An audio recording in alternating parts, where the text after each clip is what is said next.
That's Wuwa. It's fun. The combat, it's very flashy. It's very flashy. It's very twitchy. It's very Twitch based. It's also just very cinematic.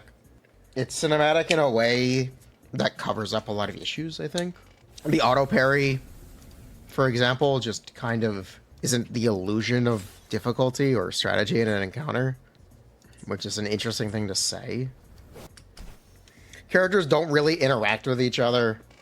I like that you can animation cancel by swapping. That's really cool. It's useful for some characters instead of over than others. Verina's intro skill, launching her into the air where she can't dodge, awful. Absolutely awful. Do not use Verina's intro at all costs. Or if you do, immediately swap off. Because she will die. She can and will die in midair. If you don't like left clicking, you might like Xion. You hold the mouse button to attack with Xion. Xion is Iado. You hold the button down and he attacks. Watch.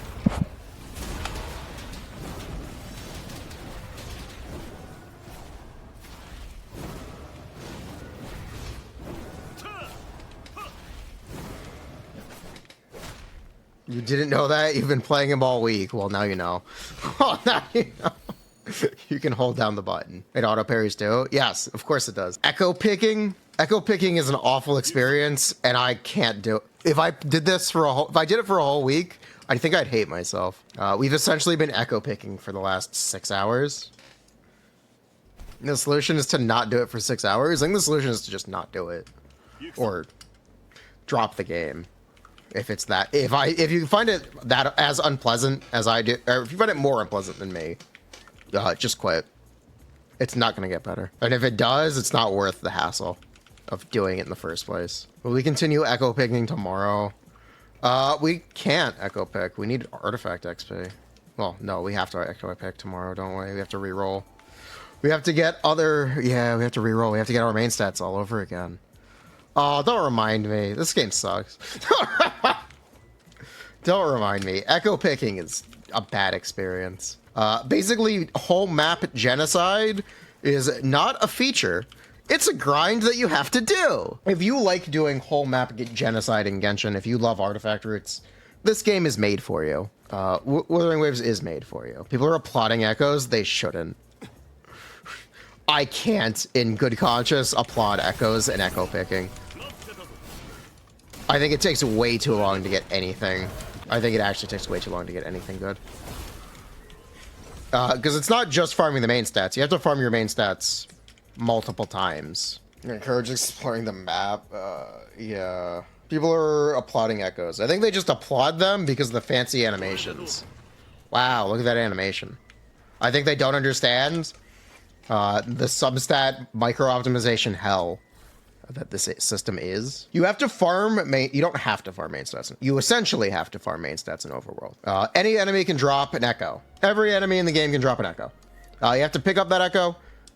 Echoes have to be a 5-piece set, by the way. Also, you can't overlap certain echoes. So if I had 2 of these mushrooms, I wouldn't get the 5-piece set. Echoes can have 5 substats. These substats vary from, crit damage varies from 10 to 21. Crit rate from 5 to 10 are the ranges that I know. I think energy regen goes above 10. Also, the UI is a mess. Check out Resonance Liberation damage bonus, 10.9% based. Echo picking basically never ends. So this echo has liberation damage bonus and crit damage and attack percent. It doesn't have crit rate. It's garbage. The way crit rate works in this game is because crit rate has a cap of 10 and you can't roll the same stat multiple times on an echo. The maximum you can get, there are 5 echoes, is 50 crit rate from subs and 22 from a main stat. The maximum amount of crit rate you can have is 72. Characters like Xion give themselves a passive 8%, so he has a maximum crit rate of 80%, assuming you get perfect rolls. So you need perfect rolls to have 80% crit rate on Xion. That doesn't consider that you need crit damage rolls, you need heavy damage increase rolls, and you need at least or at least 3, ideally 4 energy regen rolls for Gion. And if all of your artifacts don't have those stats, you need to refarm them. You need to farm the main stats again and re-roll the subs. The substat rolling is gated by resin. So if you build up a backlog of main stats, you can take a break from echo picking, unless you just never get the good drops, in which case your backlog will empty and you'll have to echo pick all over again. Because you do have to farm your main stats multiple times to get the right stats. That's the problem with the ecosystem. You essentially have to do this. Okay, you're heavily incentivized. You don't have to do this 5-hour-a-day grind session. You are heavily incentivized to do this 5-hour-a-day grind session to get main stats. It's a bit much. Tacit fields do drop echoes, but they don't drop enough to the point where there isn't an incentive unless you just have a massive backlog. That's the problem with the ecosystem, and it's the reason for my frustration. Each tacit field, by the way, is 60 resin. I don't know how much resin or how much XP it will give you at max union level.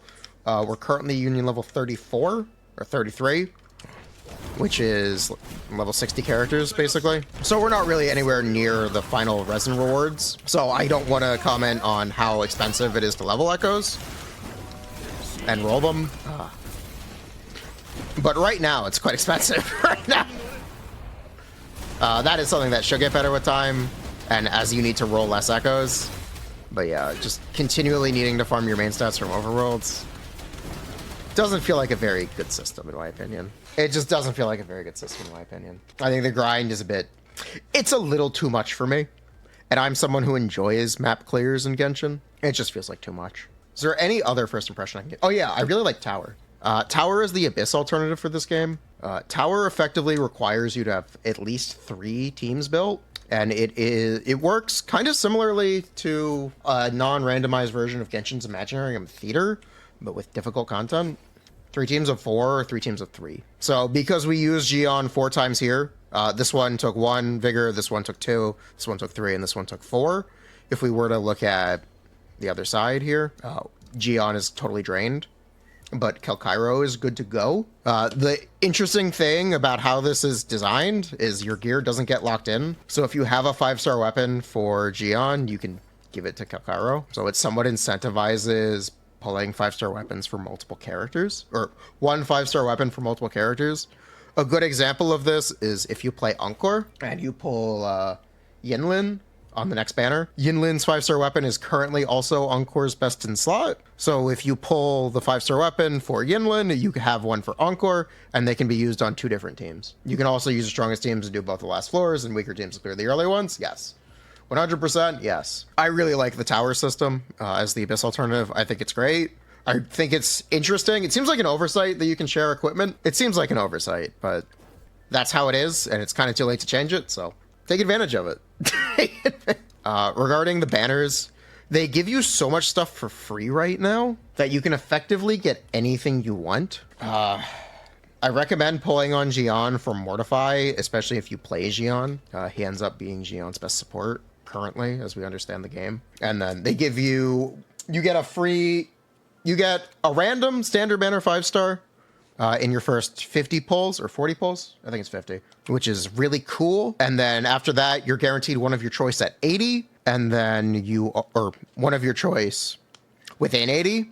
And then after that, you open up the full standard. I got an early pity, so I just skipped the 80, and then they give you one of your choice for free because of the technical issues. It's 50 pulls at the cost of 40, thank you. So since I already got Mortify C6 and I have Gion already, I have the standard banner characters I want because we were able to guarantee them. I got Kelkairo and Encore because I wanted DPSs for Tower. I also got Verino. I actually got Kelkairo from the random one, but you get the idea. I've decided to just commit all of my standard banner wishes to the weapon banner, the standard weapon banner.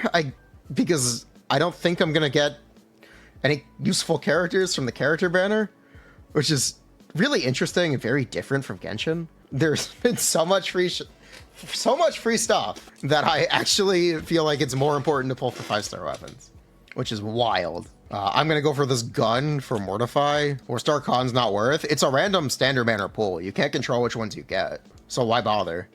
Wait for them to be on banner. It's 1.0. Every character will eventually be on banner. Yeah, you're guaranteed 3 out of 5. Not 3 out of 5. You're guaranteed 2 out of 5. There's a chance you get dupe. You get a dupe, but yeah. Verena C1 is she heals more, but enemies one-shot you, so that doesn't matter. This one, Concerto energy is really nice, but it's kind of too expensive. It's E2. We're not gonna be able to get that. So yeah. You can't get dupe, you get 3 guaranteed. I have E1, I have C1 Calcairo.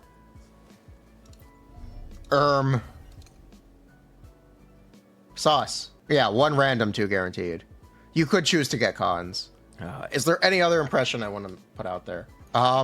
Regarding exploration, you're gonna end up running into chests as you do echo pick. As you be a filthy echo picker, you will pick up chests. This is my current exploration percentage. I haven't unlocked all the waypoints technically, but whatever. I also haven't completed all the quests because I don't want to do them. If I do these, I'll get some union level that won't matter because I won't have enough to reach the next character ascension level. So it just is inconsequential right now. So yeah, welcome. That's Wuwa. Become Echo Picker, and you'll have fun. It might be a little too grindy for me. That's my first impression.